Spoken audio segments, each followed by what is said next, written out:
The bedroom was a tomb of silence, save for the faint hum of the air conditioner and the distant drip of a faucet.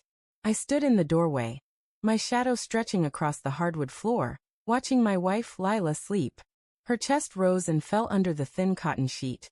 Her dark hair splayed across the pillow like spilled ink. My hands trembled, not from the chill of the midnight air, but from the weight of the phone in my pocket. Its screen still burned in my mind, a single text, glowing like a flare in the dark. Meet me tomorrow, same place. Don't tell him. The words weren't meant for me, but I'd seen them when her phone buzzed on the counter an hour ago. Now they clawed at my chest, each syllable a shard of glass. For weeks, Lila had been a ghost in our marriage. Her laughter, once a melody that filled our small apartment, had faded. When I reached for her in the dark, her body stiffened, a silent wall between us. Last night, I'd tried again, my fingers brushing her arm, whispering her name. She turned away, muttering about exhaustion, her voice sharp like a blade slicing through my hope. I'd lain awake, staring at the ceiling, convincing myself it was stress. Her late nights at the office, the endless meetings she never explained. But that text, those 5 words, shattered my excuses. Who was she meeting? Why the secrecy? My mind churned, replaying every glance, every dodged question, every cold moment. I sat on the edge of the couch, the leather creaking under my weight, and stared at the coffee table. A half-empty wine glass sat there, lipstick smudged on the rim, her shade crimson bold. The same shade she'd worn when we first met, when she'd laughed at my terrible jokes and let me steal a kiss under a street lamp. Now, that memory felt like a betrayal of its own, mocking the trust I'd built over 7 years. I wanted to storm back into the bedroom, shake her awake, demand answers. But fear stopped me. Fear of what she'd say, of what I'd lose if the truth spilled out. Morning came too soon, gray light filtering through the blinds. Lila shuffled into the kitchen, her silk robe slipping off one shoulder. She didn't look at me as she poured coffee, the gurgle of the machine filling the silence. "Morning," she said, her voice flat, like she was reading a script. I nodded, my throat tight, the phone burning a hole in my pocket. I wanted to ask about the text, but the words stuck, heavy as lead. Instead, I watched her move, her fingers tapping the counter, her eyes darting to her phone every few seconds. Each gesture felt like a clue, a breadcrumb leading to a truth I wasn't ready to face. "I need to head out early," she said, grabbing her keys. "Big day at work." Her smile was thin, practiced, and it didn't reach her eyes. I nodded again, my jaw clenched. As she slipped on her coat, she paused, turning back. "Oh, and could you transfer me a couple $100? I'm short for some bills." Her tone was casual, but it hit like a slap. Last night, she'd pushed me away, her body a fortress I couldn't breach. Now she wanted my money, as if I were just a wallet, not a husband. I stood, my hands balling into fists. "What for?" I asked, my voice sharper than I intended. Her eyes flickered, surprise, maybe guilt. "Just stuff," she said, shrugging. "You know how it is." But I didn't know. Not anymore.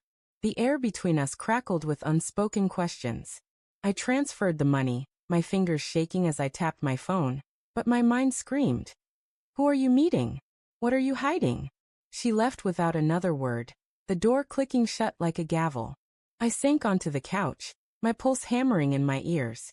The text haunted me, a ghost I couldn't banish. I grabbed my keys and followed her. It was reckless, maybe insane, but I needed answers. The city streets were alive with morning chaos.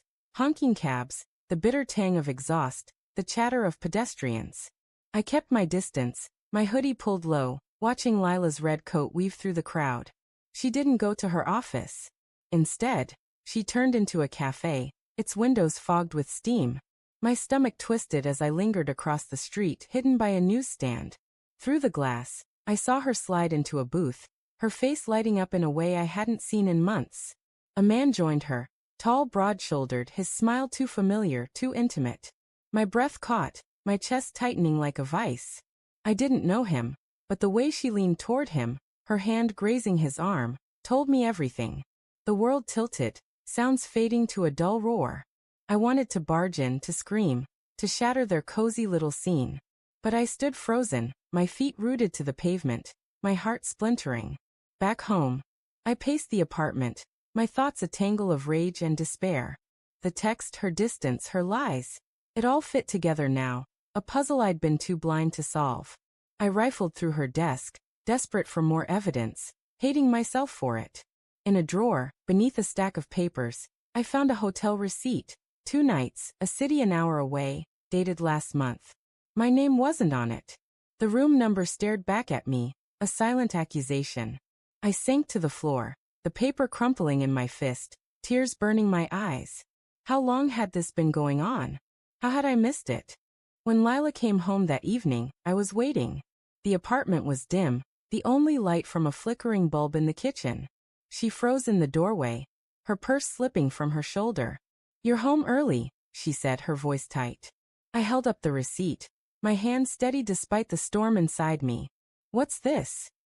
I asked, my tone low, dangerous. Her face paled, her lips parting as if to speak, but no words came. The silence was deafening, heavier than any lie she could have told. "I saw you," I said, my voice breaking. "At the cafe. With him." Her eyes widened, then dropped to the floor. Guilt, raw and undeniable, carved itself into her features. "It's not what you think," she whispered, but the words were hollow, a reflex. I laughed, a bitter, jagged sound. "Don't," I said. "Don't lie to me anymore."